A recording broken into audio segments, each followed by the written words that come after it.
Clark gets out of the Oval Office and he says to everyone else there, to Rosen, to Donahue, Pat Cipollone, he says, "I know we were all in there just doing what we thought was best for the country, so no hard feelings." And they all just look at him completely dumbfounded. So it's not even clear that he understands the ramifications of what he was proposing. I'm Benjamin Wittes, and this is the Lawfare podcast, special edition, October 9th, 2021. The majority staff of the Senate Judiciary Committee has issued an interim report entitled Subverting Justice: How the Former President and His Allies Pressured DOJ to Overturn the 2020 Election.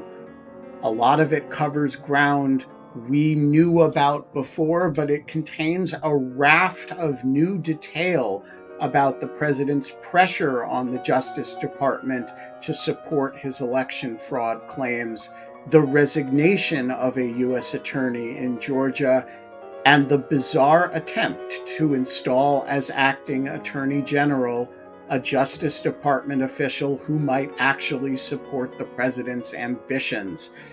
To go over it all, we convened in the virtual jungle studio Alan Rozenshtein and Quinta Jurecic, Lawfare senior editors, and Bryce Klehm, Lawfare associate editor, who has been reading all the depositions in the matter.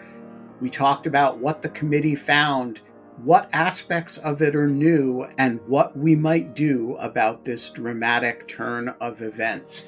It's the Lawfare podcast, October 9th. White House pressure, the Justice Department, and the election. Quinta, get us started. What is the contribution of this Senate Judiciary Committee majority interim report?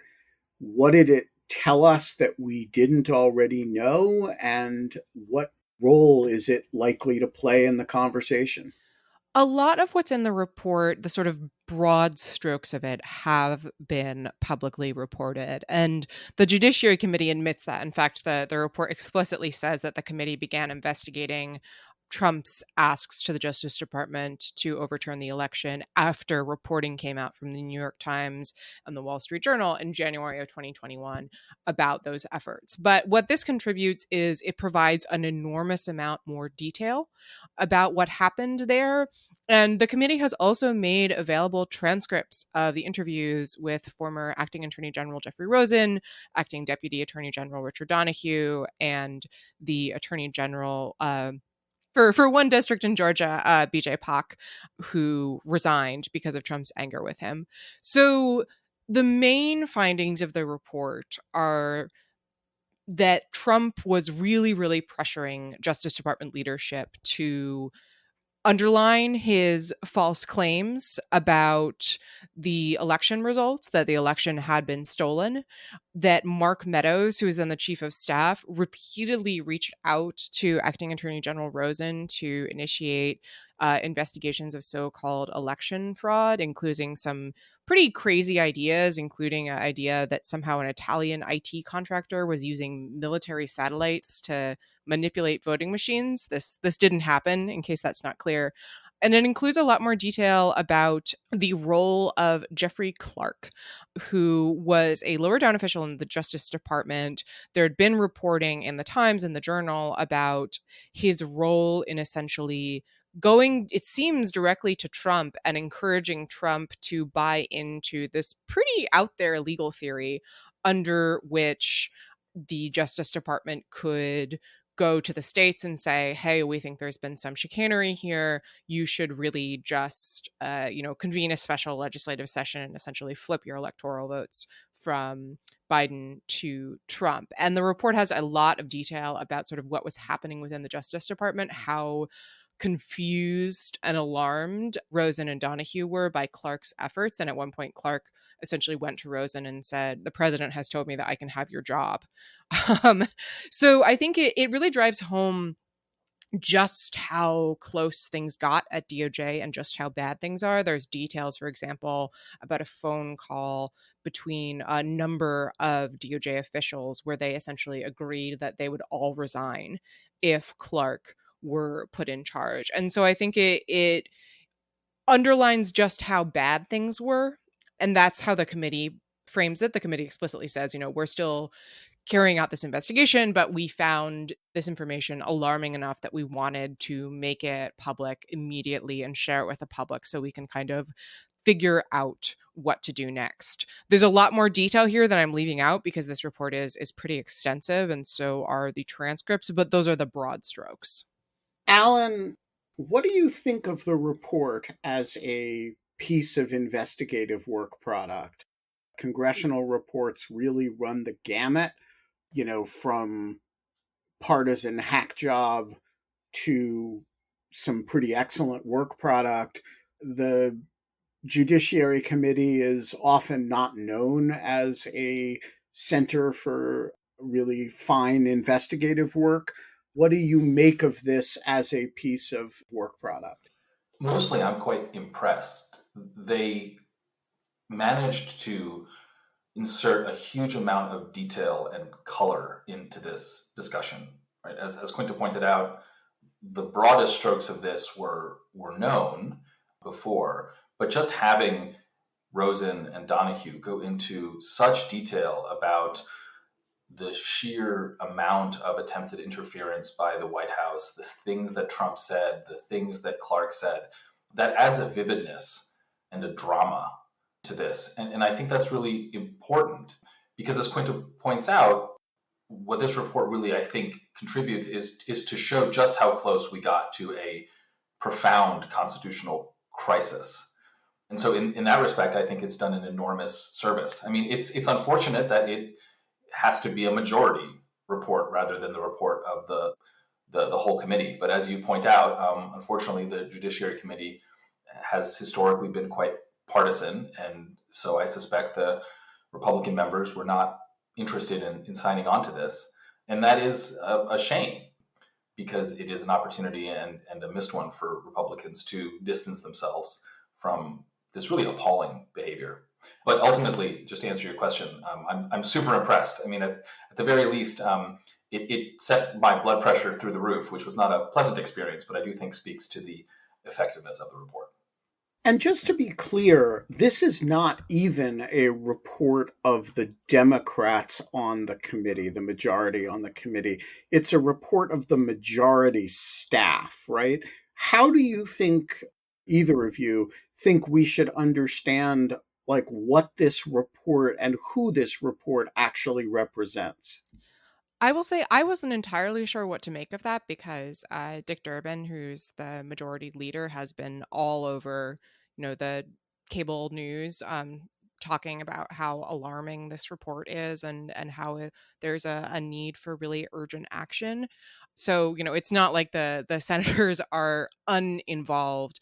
It definitely struck me as a pretty careful piece of work product. I mean, we can talk about this later, but it includes some recommendations about what should be done in response to these events. And the recommendations are pretty careful and sober. They have suggestions for how to change the DOJ White House contacts policy to make sure that, future chiefs of staff aren't just dialing up random people in the Justice Department and asking them to investigate conspiracy theories that they found on YouTube. They have suggestions for specific statutory provisions that should be clarified to make clear that they apply to efforts to corruptly influence state proceedings regarding federal elections. So my impression reading it is that this is done by somebody or a group of people who really know their stuff and were working carefully. I don't know how that quite interacts with your point about staff versus the majority members, but it did jump out at me. Alan, I think I can resolve the question of what the status of the report is. Can you give a broad characterization of the fact of the existence of the other one and a characterization of who it represents, and just that it takes a very different view of the underlying interviews? Sure. And it's worth noting that on the same day that the majority staff issued its report, the minority judiciary staff issued a report for itself and ranking member Chuck Grassley, in which it disputes a lot of the, if not findings, then a lot of the interpretation of the majority report.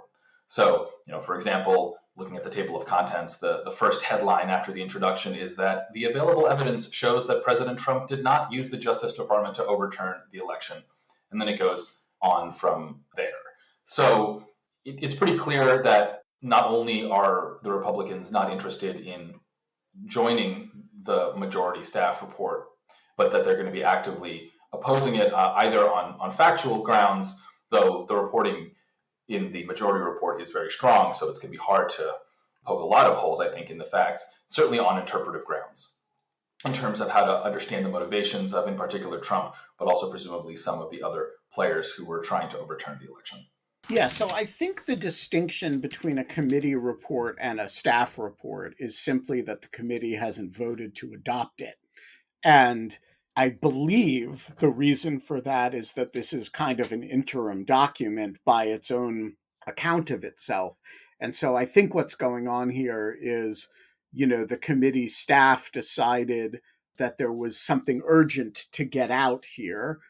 Whether it was in fact urgent or not is a different question, but it was important to them to get it out.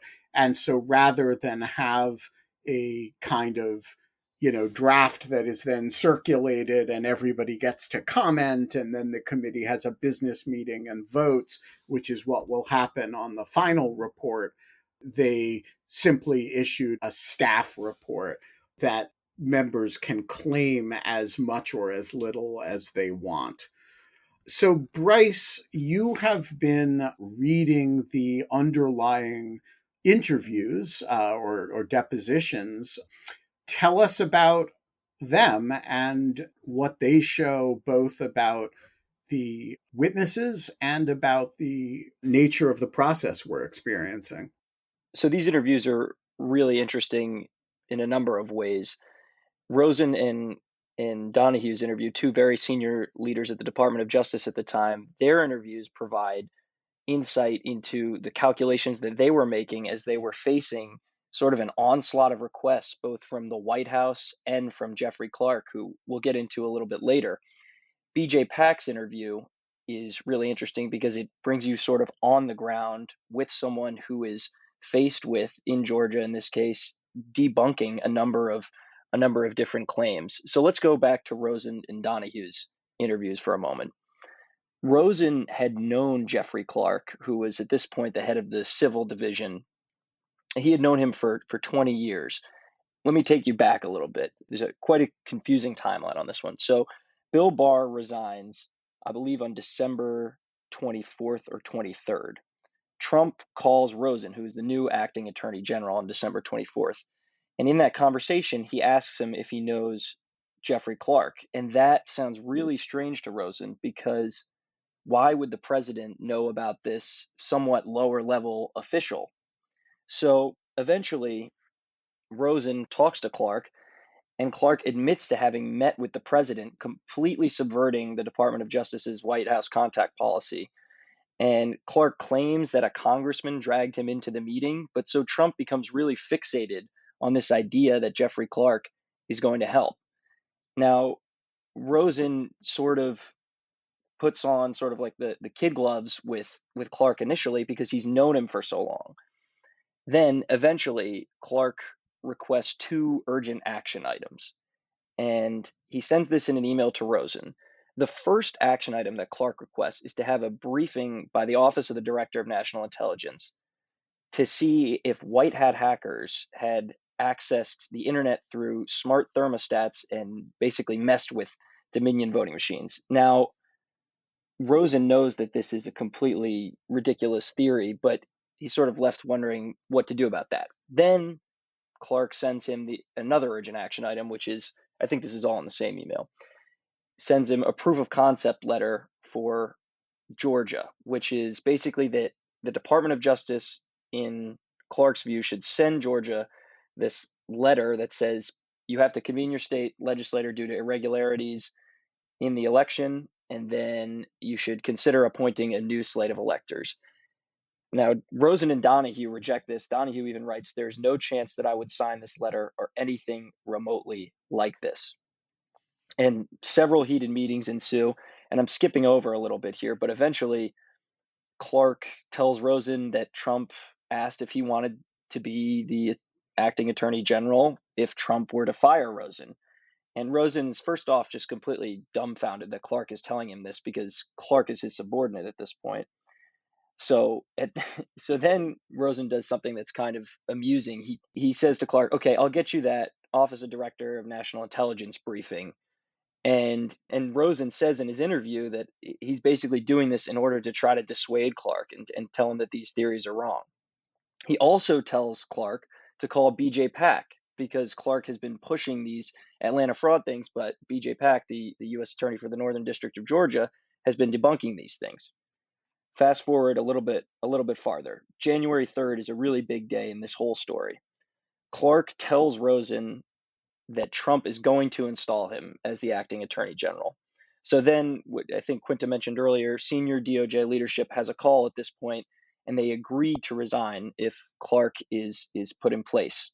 Then, at around 6 p.m., there's a 2 to 3 hour meeting in the Oval Office with members of the Office of Legal Counsel, Senior Justice Department leadership, including Donahue, Rosen, and Clark, and Pat Cipollone is there as well. So during this meeting, basically Trump is asking everyone their opinion about installing Clark as the acting attorney general.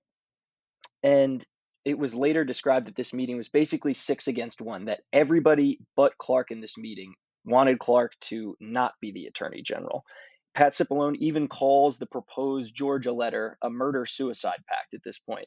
And at the end of this 2 to 3 hour meeting, Trump is basically dissuaded completely from installing Clark. So that's pretty much how close it was. And Quinta, does this sound to you, as Brit Hume suggested in response to the release of this, that the real salient takeaway is that Trump exercised appropriate leadership and didn't do any of these things? I have missed that Brit Hume had said that. That reaction reminds me a lot of the responses that we saw to some of the more damning exchanges in the Mueller report, where Mueller reported that, Trump would dial up the attorney general and say, investigate James Comey, investigate Hillary Clinton, told the White House counsel to destroy his notes or create false notes of a meeting.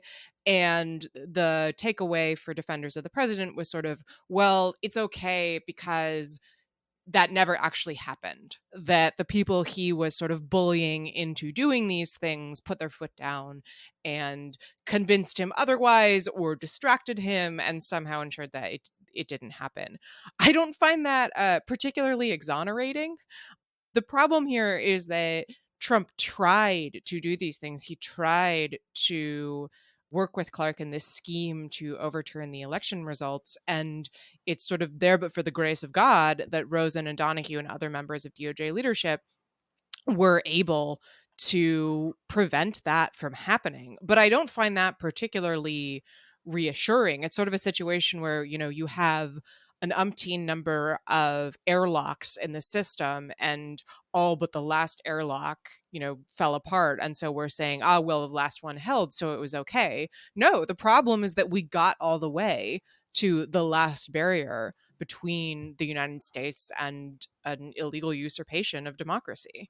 Alan, I know you wanted to jump in here. Yeah, I mean, just to echo what Quinta said, it's a little bit like having someone with a flamethrower walk up to a house and threaten to burn it down, and then be dissuaded from doing so, and then the news story being, arsonist saves house from fire. It's completely crazy. And the fact that we're even here discussing that there was a debate in the Justice Department whether or not to encourage states to overturn their election results based on nonsense conspiracy theories is itself incredibly damaging, and something that Trump, in addition to a bunch of other players, but Trump in particular, has to own, because he created not just a culture, but made a bunch of direct asks to get people to even consider what would have been, and just to be clear, about what this proof of concept that Clark was trying to send out to the states would have been. It would have been a proof of concept of the end of American democracy.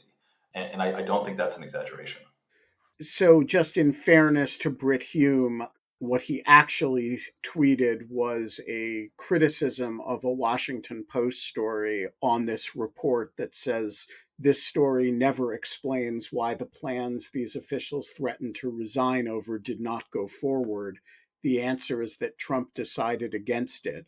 It is not to his credit that he even considered it, but his rejection should be part of any story on it. I think that's pushing it, but fair enough. How so? I mean, I'm just trying It strikes me as it's the same thing that Alan was just saying, that the arsonist was standing in front of the house with the flamethrower. It's not to his credit that he was considering lighting the house on fire, but the fact that he ultimately backed down when the fire department and, the hostage negotiation squad arrived is an important part of the story. So, Bryce, in the Republican staff questioning of these witnesses, is this the point that they are emphasizing as well in these questions? It is, to an extent. They're also kind of pursuing a somewhat contradictory line of questions, which is, well, if the president believed and had seen these substantial allegations, isn't it his responsibility to go down and investigate these things? And the witnesses sort of begrudgingly say, yeah, it would be if he believed these allegations to be true. And constantly throughout Trump's contacts with the Department of Justice, he says, the American people they all say you guys are disappointing the American people, and just sort of a classic Trumpian technique. But it does appear that he sort of seems to be doing it. I do want to add one note on Jeffrey Clark after that Oval Office meeting where Trump basically rejects his proposal. Clark gets out of the Oval Office and he says to everyone else there, to Rosen, to Donahue, Pat Cipollone, he says, I know we were all in there just doing what we thought was best for the country, so no hard feelings. And they all just look at him completely dumbfounded. So it's not even clear that he understands the ramifications of what he was proposing. I think the point Bryce is making is really important because it gets at the heart of what we saw throughout the Trump administration. And one of the reasons why, in a sense, the culpability of people like Trump and his inner circle is almost sometimes harder to identify than with other, wrongdoing presidents or wrongdoing government officials. And and I apologize, I know this is a family podcast, but they seem to really believe their bullshit in a way that is almost unprecedented in American history. So I'm actually willing to accept that Trump literally, subjectively, really believed that Italian hackers or space lasers or Chinese bamboo importers or God knows what were conspiring to steal the election from him. That's quite possible. But what that shows is not that Trump was doing what he thought was best for the country and therefore no harm, no foul. But it shows that Trump is incapable of separating his own desires, his own tendency for magical and wishful thinking. He's unable to separate that from his evaluation of reality. And that makes him even more dangerous, I think, of a president than someone like, let's say, Nixon, who, while engaging in criminality, seemed to actually understand what he was doing. And I think the defense of Trump that, he was just doing what he thought was right for the country is actually similar in a really troubling way to one of the defenses of Trump made most strongly by Alan Dershowitz, one of his lawyers for the first impeachment trial, that anything that he did with respect to the Ukraine and pressuring them to investigate Joe Biden and Hunter Biden, that was not impeachable because he thought that his getting reelected was best for the country, and therefore he was acting in good faith. But in fact, what that shows is that Trump lacks a critically important character trait for a president, which is the ability to separate your personal interests from your official duties. And the fact that with Trump, it appears to be such a profound character flaw that he literally cannot tell reality from delusion is not exculpatory. If anything, it shows even more profoundly why up until the very last moment of his presidency, he was unfit for the office that he was occupying. Just to build on that, I think it's not only this argument is not only an echo of Dershowitz's argument during the first impeachment, it's also an echo of the argument that Bill Barr made as Attorney General in defending Trump when the Mueller report was first released. If listeners recall, Barr kind of went out there in a press conference before the release of the report and said, well, Mueller has these instances that he says look like obstruction of justice, but actually Trump was just like really frustrated because he thought he was innocent. And so he was mad that he was being investigated, and therefore it's fine. Which is a similar version of the same argument that, deep in his heart, Trump thought he was in the right. Therefore, we shouldn't be concerned by what he was doing. And I think I would agree with Alan that in the big picture, if you abstract that out, you end up with a picture of someone who is so detached from reality and from the realities specifically of what his responsibilities are as a leader and as someone who is sworn to preserve, protect, and defend the Constitution, that he shouldn't be the president at all. So I want to jump back to something that we talked about a little bit earlier, which was, Trump ultimately decided against the scheme to install Clark as the acting attorney general, which is true, and he did shut that down. But there were multiple other tracks that the Department of Justice officials had to deal with, and I want to focus on a December 27th call that Trump has with Rosen and Donahue. It lasts about an hour, and Trump references three Republicans: Jim Jordan, Congressman Scott Perry, and a Pennsylvania state senator, Doug Mastriano.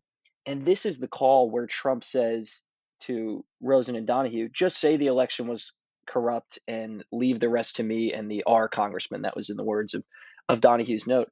In a lot of ways, this is sort of inseparable from Trump, this Department of Justice track that he's going down to try to challenge the election. This is completely inseparable from all of his other efforts that he's making.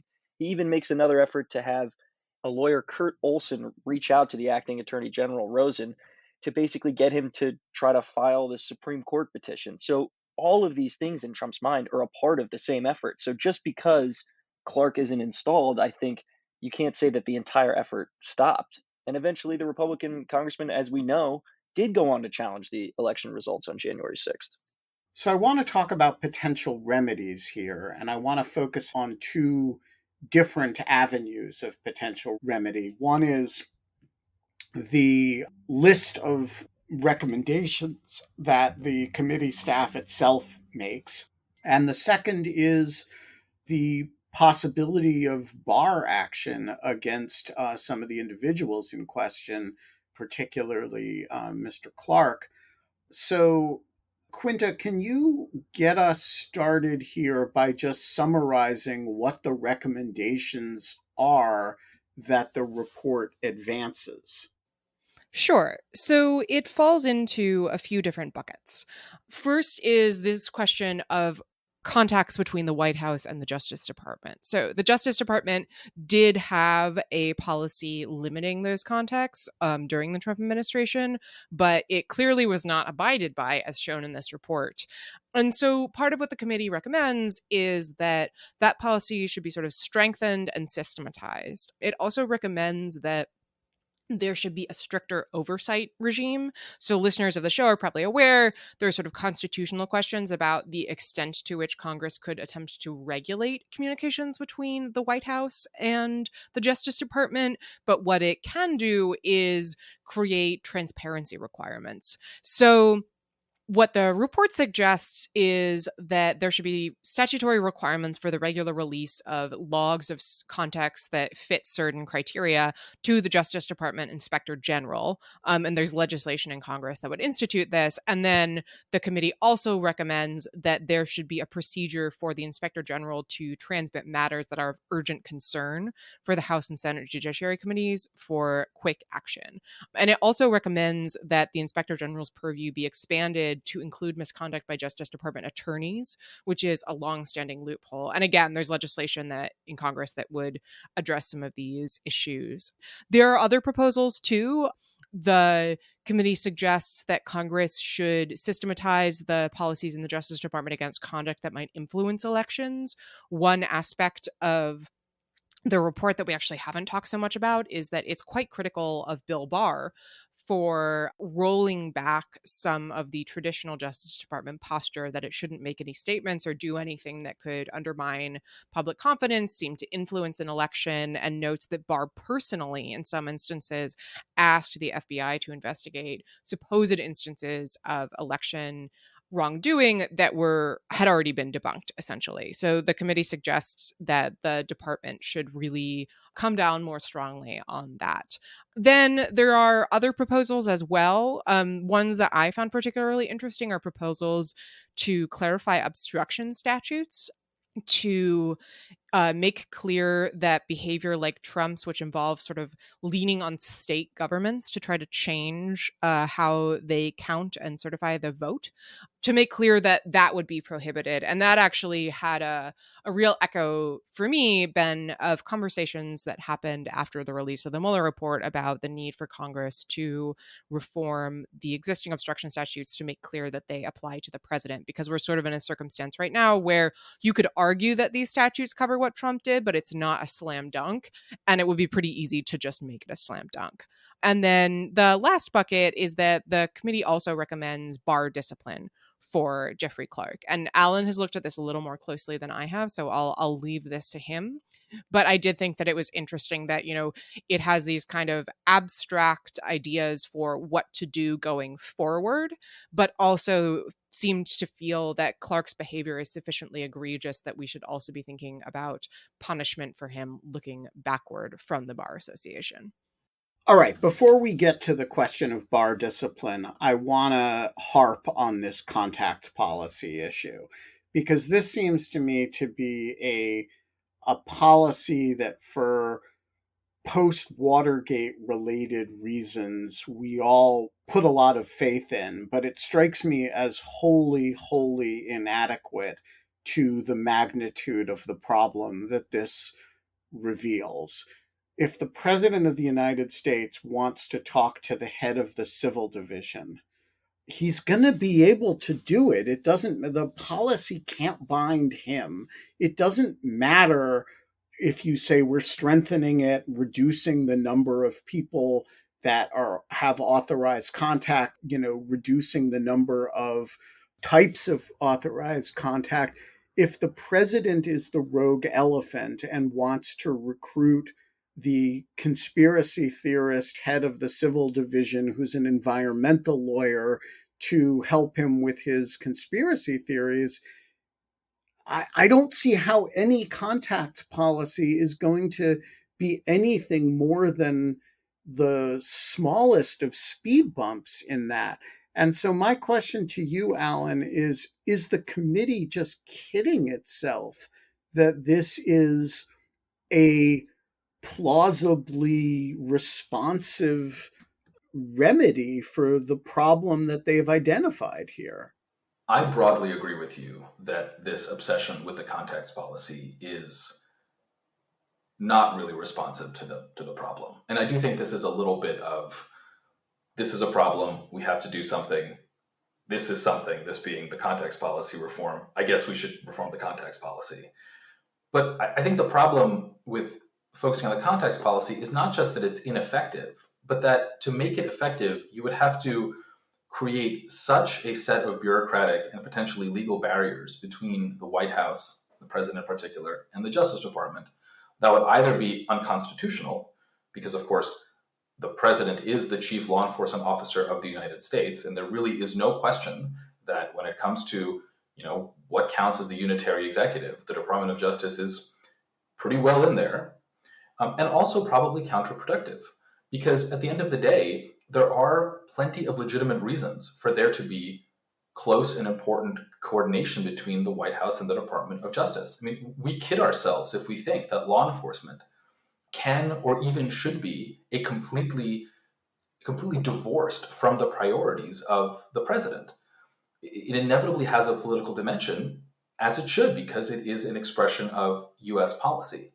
So if we end up putting these enormous, or try to put these walls between the president and DOJ, first, the president's just going to find some other way of influencing DOJ.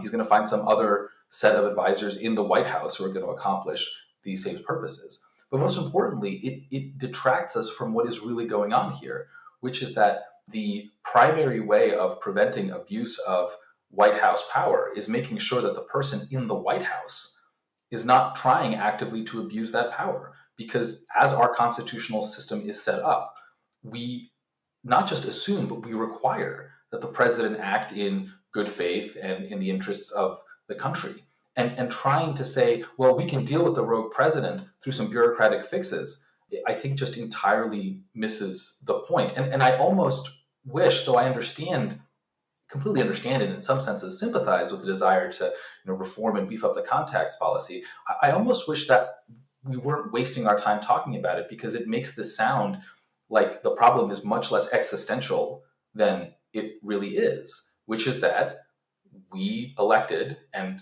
may again in 2024, a authoritarian who is not interested in democratic and rule of law values, and no contacts policy is going to save us from that. Yeah, I just want to really foot stomp that point, that there's a quality at which focusing on the context policy and the details of the contacts policy makes the problem seem like one of bureaucracy, when in fact the problem is not a bureaucratic problem in character. So let's turn to the other major non-prophylactic alternative that the committee offers, which is going after Jeffrey Clark and saying, okay, we can't necessarily prevent the president from leaning on Rosen and flirting with making Jeffrey Clark the acting attorney general, but we can sure take it out of his professional hide in retrospect, and thus create a disincentive or a real deterrence against behavior like that. Alan, what do you think is the prospect of something like this happening, and is it a good idea if it does happen? Well, the prospect for an investigation, at least, or a complaint being filed with the DC Bar, which is where Jeffrey Clark has his bar membership, that's, I think the complaint has already been filed. So, we should expect an investigation. I'm not sure we should expect an investigation. The bar council in the district dismissed without investigation a complaint about Bill Barr on grounds that it would embroil the bar council in politics. Well, I think the question is whether Jeffrey Clark attempting to usurp the structure of the Justice Department and, attempt to overturn an election rises to the level where the association decides that it's worth taking that risk. I think to Quinta's point, at the highest levels, law and politics kind of intertwines, because law depends, the practice, the professional practice of law depends on there being such a thing as the rule of law. But the rule of law is not itself a legal phenomenon, it's a political phenomenon. It's the willingness of people like the president, but also elite lawyers like Jeffrey Clark to uphold it. And so I understand why the bar association is wary of embroiling itself in this issue. But at the end of the day, this is kind of why it exists. If it's not existing to safeguard the one social and political phenomenon that allows it to exist as a bunch of lawyers, then what exactly is it doing? So is your view that when a Justice Department lawyer contemplates becoming counsel to a sort of self-coup by the president, he should have his eye on his license? Yes, I am comfortable drawing that line there. And I'm well aware, and I'm actually quite sensitive to the concern about the parade of horribles of, once we do this, we'll go down the line of investigating any government lawyer for anything that the opposing party or the whatever party has control over the bar association wants. I totally understand that, but this is not, I think, a particularly slippery slope, because this is such a unique situation, and it is, I think, so many standard deviations away from kind of even the average bad government lawyer conduct that I do think one can certainly draw some principled distinctions. Yeah, I agree with Alan there. I think there's a couple of points you can make here. I would say that I think that when you get to a point where American politics has gone so far off the rails that the existence of professional institutions that uphold professional standards is actually a pretty good place to turn to say, what are you guys doing? What are you here for? But another point, which I do think is important, is if you conceptualize Clark as a lawyer, who is his client here? Because is he representing the United States, or has he kind of gone rogue and started representing Donald Trump? Because I think that adds an additional element to how we think about his misconduct here. It's not that, he gave bad legal advice in a memo to, the president of the United States. He's sort of gone around the usual channels and is trying to help Trump, the person, illegitimately hold on to his office. That doesn't strike me as something that is appropriate for a Justice Department official to do. And I think it is a pretty clear, bright line that I'm comfortable drawing. So, Bryce, is there any discussion in the depositions of how the senior officials who were interviewed, Donahue and Rosen, perceived Clark's behavior as an ethical or moral matter? Yeah, I mean, they thought it was absolutely bizarre. I mean, I just want to go back to something earlier in the January 3rd Oval Office meeting with Trump, where Clark is advocating for himself to be Attorney General. Pat Cipollone calls the draft letter to Georgia a murder-suicide pact and says it will damage anyone and anything that it touches. And, throughout this whole process, Clark is violating the White House contacts policy, and Rosen is telling him that. He's like, why are you doing this? And then he even starts doing his own quote unquote due diligence into Atlanta investigations, and he's going completely off the rails. And Rosen's telling him, who told you to conduct investigations and interview witnesses? And Donahue says, he's getting very, very heated at Clark, sort of understandably. And the whole time, Clark thinks, he even says to the acting Attorney General Rosen, he says, well, the president has offered me the position of acting Attorney General. I told him I would know my decision by Monday. I need to think about that a little bit more. So he's trying to sort of hold over his relationship with the president, trying to hold it over their heads. So, I mean, throughout this whole thing, I mean, Rosen says repeatedly, I've known this guy for 20 years and something was completely off. After the fact, after the January 3rd Oval Office meeting, both Rosen and Donahue say, they pretty much haven't spoken to him since. So another interesting thing that happens at the end of this January 3rd meeting is Trump expects Rosen to fire Clark. And he turns to him, he says, well, aren't you going to fire him now? And Rosen basically says, well, I don't have the power to do that. He serves at the pleasure of the president. And then Trump says, well, I'm obviously not going to fire him. So it's just really striking that even Trump can tell that what Clark has done by this point at the end of a 2.5-hour Oval Office meeting, even Trump can tell that what Clark has done has completely subverted his bosses. All right. So before we close, I want to just flag the question of whether there are potential remedies that the committee may have missed. It seems to me that one of them, for example, should be, the confirmation process that Jeffrey Clark was a Senate confirmed official, and perhaps the Senate should be extracting from nominees certain expectations of behavior that they can hold people to. But I'm curious whether any of you have thoughts about additional means that Congress may have to prevent officials from behaving this way.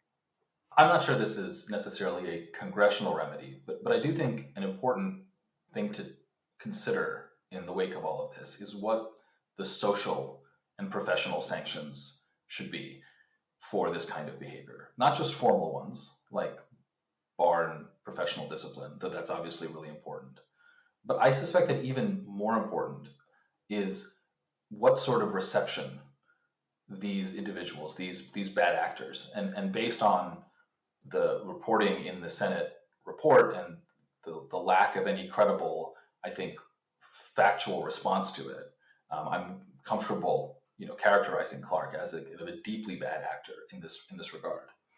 And what strikes me, I think, is, if the legal community is serious about being a profession And a profession means a group of people that organize themselves and that regulate themselves and that hold themselves to high standards, right? That means that there has to be, in extreme cases, a sort of professional and even social shunning of those who violate the deepest, most profound values of that profession.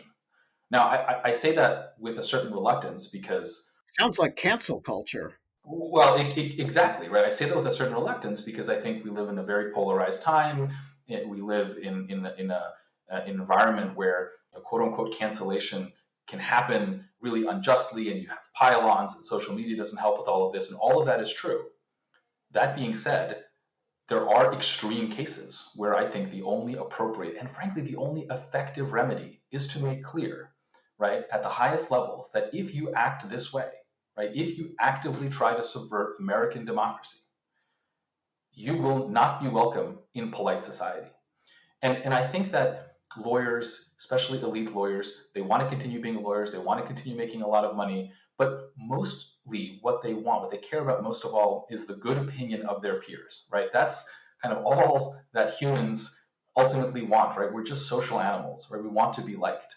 And it is striking to me that, Jeffrey Clark, having left the Department of Justice in a way that I think is just the height of legal disgrace, is not a pariah in the legal community, right? He is the chief litigation director for a right-wing conservative legal impact advocacy organization, the New Civil Liberties Alliance. And this, that has all sorts of fancy lawyers and academics and judges on its board.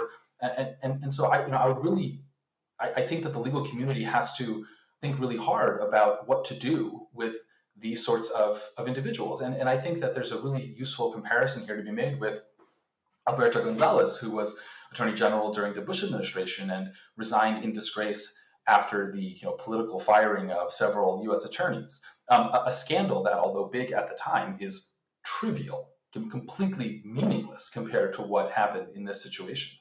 Back then, in 2007 or 2008, I think there was still a understanding among the conservative legal establishment that standards had to be upheld, and Gonzalez found himself essentially unemployable for several years. Now, over time, he managed to rehabilitate his reputation. He managed to come back, and he's doing fine now, right? And I don't think people should be pariahs forever, right? I think we should all be willing to forgive those that truly apologize and try to repent for their actions. But that, at minimum, has to be the approach here. And the fact that Clark not only seems to be evading this sort of professional and personal social consequence, but is even thriving, to me, is exceptionally disturbing, and something that I think, although it's not a matter of law or policy or Congress or DOJ procedure, is ultimately, at the end of the day, what is going to determine whether or not the United States remains a rule of law devoted culture, or one where